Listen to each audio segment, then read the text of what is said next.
Right. There you go. Here, welcome to Carbon Free Radio. We're back at the Fort Collins in Fort Collins for the 15th annual Sustainable Living Fair, and I have Curtis Scheib over here. Eco Man wants to talk to John Long over here with Blue Sun Energy. Go ahead. Okay, John. Thanks for sitting down and talking with us today. First of all, I know you've been you were one of the founders of the Sustainable Living Fair, and maybe if you just give us a brief reason why that started and kind of how it came to be, and it's grown from a very small event to a very large 2-day event now. So maybe just kind of get us up to speed on that. Yeah, sure. Well, it was the year 1999, and we went out to Port Townsend, Washington for a 3-month internship with Hostily International, which really has nothing to do with sustainable living, but they wanted to create a green hostel program. So I stayed at a hostel there in Port Townsend, did some retrofits, and just started meeting the locals around, and there was so much cool stuff going on, but a lot of them didn't seem to know each other or what everyone else was doing. So I had this idea to organize I called it a forum at the time, and in 3 months it took to organize. During the internship, we had this forum in the community center in Port Townsend, and several hundred people showed up, and it was just wonderful. People really enjoyed it. They got to meet new people in their own town of 5,000 people. It's much smaller than Fort Collins, but it really made me realize that we need events like this to just bring people together. There's some people I only see once a year at the fair. Like me and you. Yeah, like you. And everyone's busy. They got families. They got lives, and it's a good time to get together and reconnect with people in your community that are like-minded. So when I came back to Fort Collins, I was inspired to start the first fair. I was still a student at CSU doing my master's in botany, and I was part of a little organic gardening club called SUSDEV, the Sustainable Development Group, and I convinced them to help me put together this first event in the basement of the Student Center on a rainy May day. We had several, like 500-600 people show up for this event, and that really was the eye-opener. It really made us realize that this is topics that people are interested in. Back in '99, there wasn't that much knowledge. People didn't even know what biodiesel was. They knew about solar maybe, but sustainability didn't know much about it, how it works. So yeah, we put it together in pretty short time and had a great success. And then I went to work for a nonprofit, Village Earth. So year 2 of the fair, we hosted it as Village Earth. And then after that is when Kelly and Tony and everyone started getting involved in year 3, and we actually created our own nonprofit called the Sustainable Living Association to move forward organizing the fair year after year. So it's just grown ever since. So the Sustainable Living Association, and I know the fair is one of their main events and their main fundraisers, but being invited to the second year and being involved with this for 14 years. Of course, I've seen it grow from this to this. I think part of the association was to take, and I know in years past they started doing workshops outside of the fair year-round. Right. Maybe just briefly talk about the mission of the Sustainable Living Association. I mean, we know the fair is one of the main events, bringing people together, but maybe you could just tell us how it's progressed to more of a year-round. Well, right.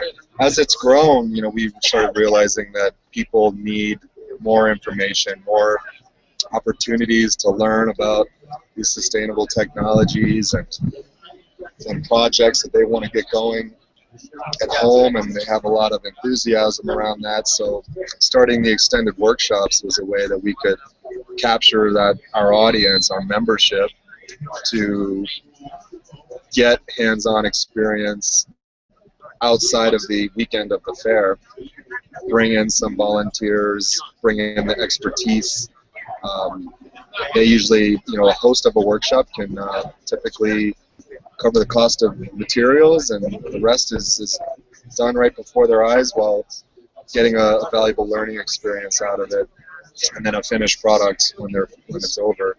So we've done some spell workshops like that, some other alternative building workshops, and then now everything from raising chickens to building coops to keeping bees to canning vegetables and fruit for storage, anything and everything under the Solar sun. energy, Sure. and all those good things too. Yep. And they all definitely connect together. Right. It's a sustainable path.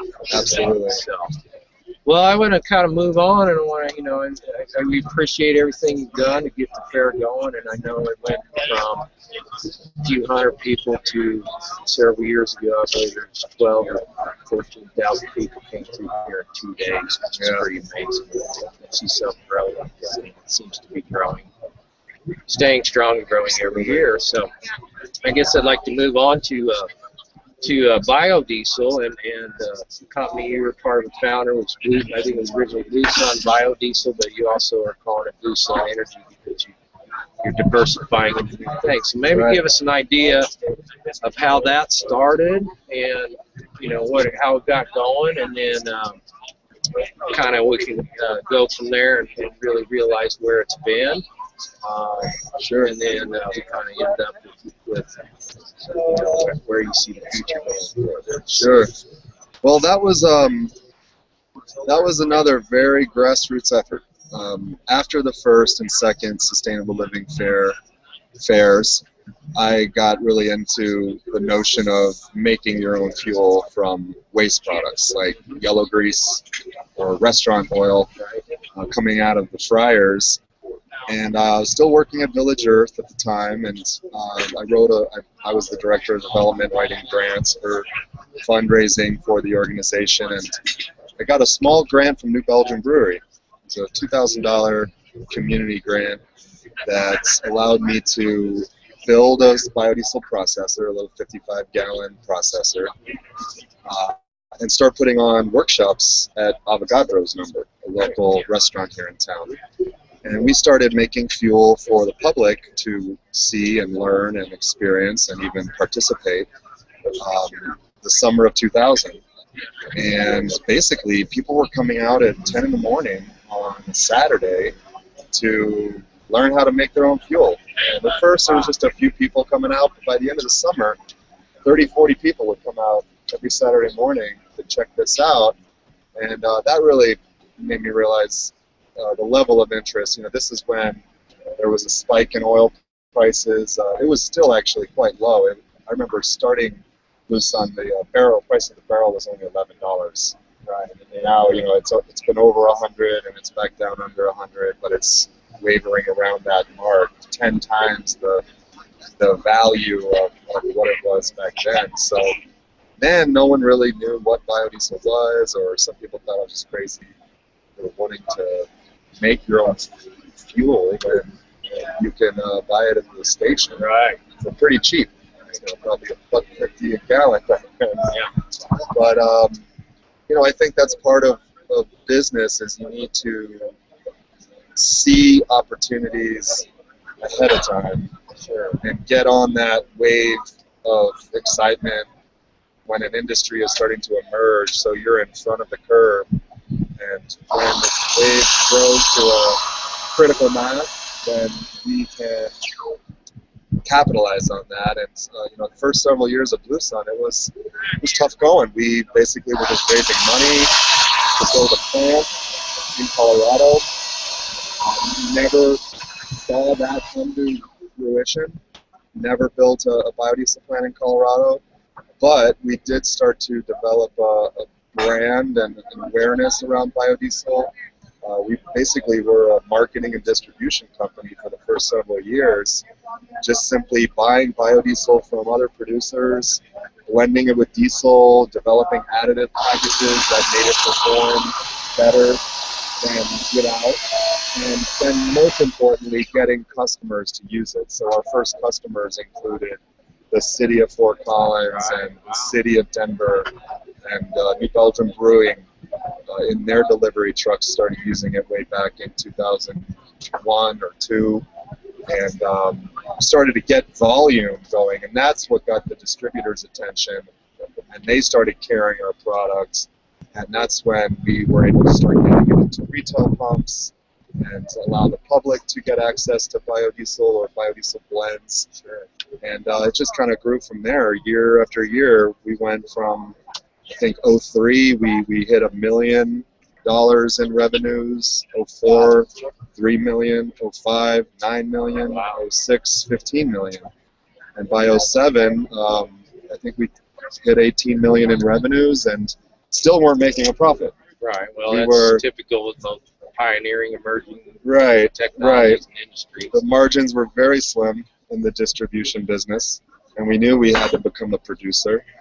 And after that period, when '08 and '09 hit and the market crashed, with the economy collapsing a bit and prices of oil came down, that's not good for biodiesel.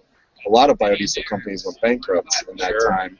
That's when I left Blue Sun as an employee, still maintained my ownership, and I was still on the board for a while. But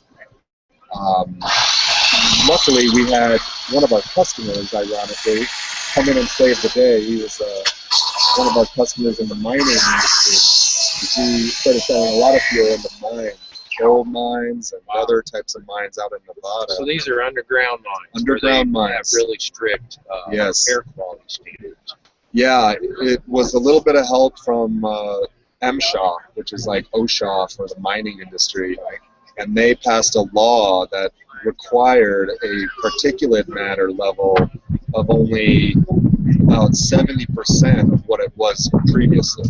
So all of a sudden, underground mines had to cut their level of particulates down by 70%, or they would be shut down. And they had about a year to comply. So mining companies started calling us left and right, because the cheapest way to get the particulates level down is to use biodiesel versus replacing every one of your diesel vehicles with natural gas vehicles or whatever. So they all started using blends much more than just B20, sometimes as high as B50 or B70, meaning 50 or 70% biodiesel, with the rest being diesel. And it took some work. We had to do a lot of heating of lines, to operate through the winter with those higher level blends to keep the fuel from clouding up and causing any problems. But we had great success in that field and in all the markets of keeping these vehicles running. So this customer came in, and he's now the majority owner of the company. He came in and saved us from going bankrupt like the other biodiesel companies that were out there. And we actually we're able to build a plant. It's producing 30 million gallons a year now in Missouri. Blue Sun's trying to build a second plant now in Arkansas, both right on the Mississippi, access to Houston markets to bring in feedstocks or ship out products, and things are going very well. We have government mandates that are requiring certain use of biodiesel from oil companies. Those are called the obligated, and they have to purchase a certain amount of biodiesel every year to blend into the pipeline, so to speak. So that's great. California is about to hit a key part in their history in their support for biodiesel, making a state mandate of B5 and then B10 and eventually B20. So similar to how ethanol has been mandated to be in the gasoline supply. Right. 5%, 10%, 15%. Yep. With ethanol, it was a carbon monoxide issue and smog-related issues. With biodiesel, it's almost more driven, I think, by the need to support our farmers and to create jobs here and not to be importing oil from overseas.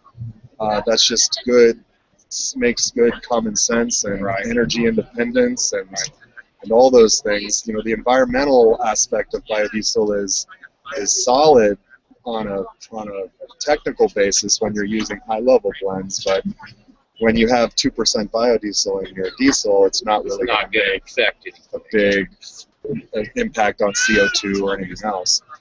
It's literally about a 2% change B2. If we could achieve the same level of ethanol mixture in biodiesel, we would see probably a major, significant drop in emissions and, and increase in air quality. Why don't you, real quick, we're going to wrap her up, and I'm going to have you leave us with some resources. But you were telling me about this exciting new B90 you've come up with, and how you've worked with some large companies. And just maybe briefly tell the attributes of that, and kind of leave, you know, if you can give the folks some resources where they should learn more. Yeah, well, most recently, Blue Sun has retrofitted the plant in Missouri to include some exciting new technology advancements that are basically using an enzymatic process to drive the reaction, the transesterification of oil into methyl ester, which is biodiesel.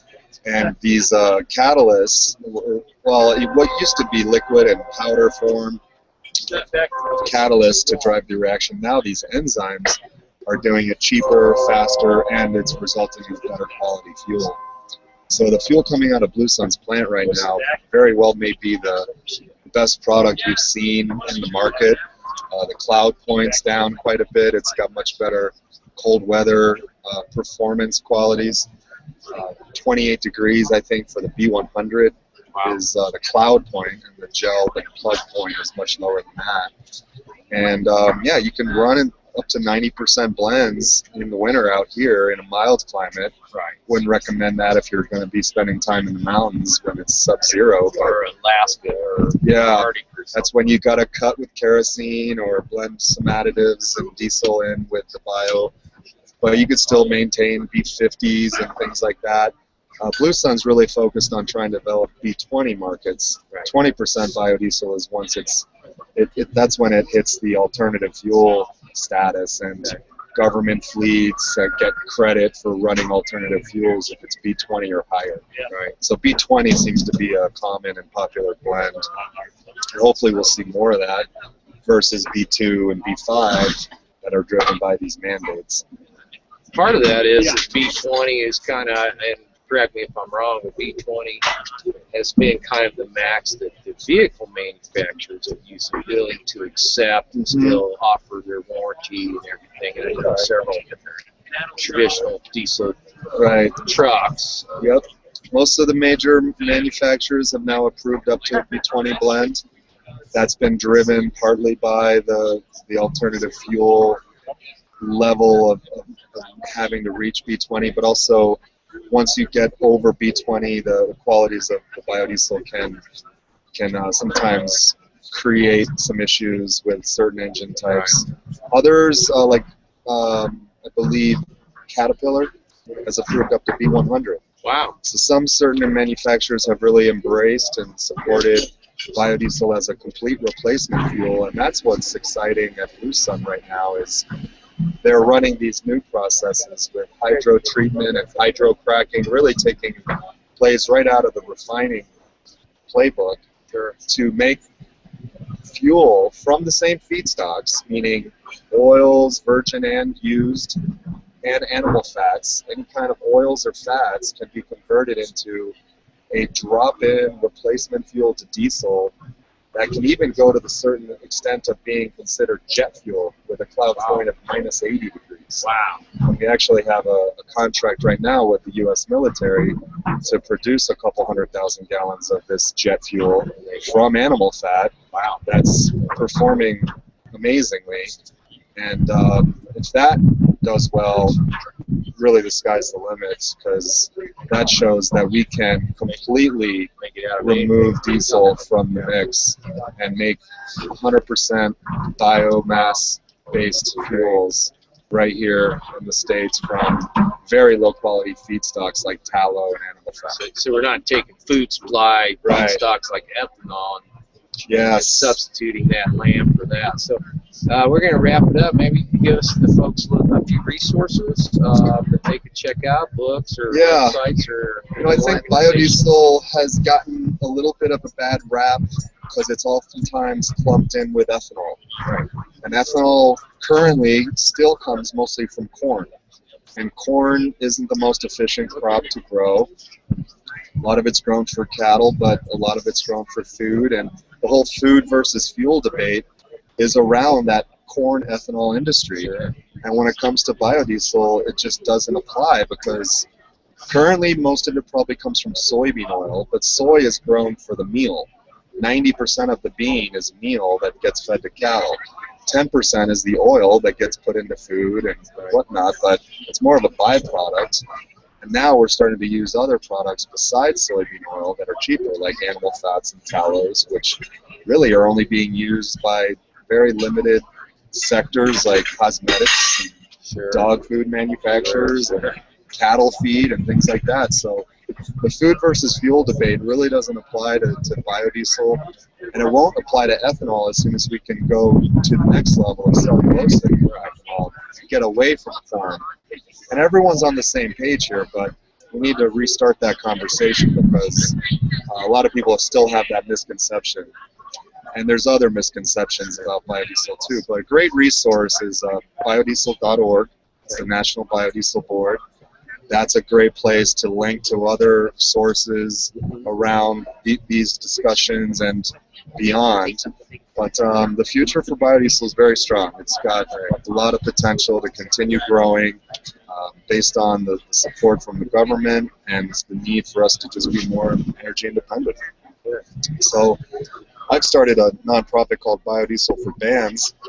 That's why I'm here as a vendor this year at the fair to basically spread the word about our nonprofit, which is trying to help musicians get out on the road and tour by providing them with help on covering the cost of their vehicles and their fuel while on tour. Lodging and food would be the next biggest expense for musicians on tour, so we have partners that deal with some of those issues. And any member of Biodiesel for Bands, meaning a band that joins our membership association, gets access to our discounts and our partners and their discounts to help them reduce the cost of touring. So we're working with music festivals, filling generators and light towers with biodiesel, meeting the bands that come to those festivals, helping gain membership that way. And we also have membership for fans that want to go see music. So we have a couple of party buses that take people to see shows. And Of course, they're running on biodiesel. yes, so our slogan is bringing bands to the fans and fans to the bands. There you go. Both ways, taking bands out on the road and bringing fans to go to shows like Red Rocks and Mishawaka and all our great venues around here. So we hope to extend that to other states and get the tour business I going. think, the younger generation, and most all people, I still big music fans, so that's encouraging because it's really going to be up to this younger generation to really keep us moving forward at that critical mass needs. So, John, thank you for all you do and your time today. My pleasure. And we appreciate what you've done for the fair and the world through biodiesel. Thanks, Curtis. Appreciate it. Thank you, folks. All right, have a good one.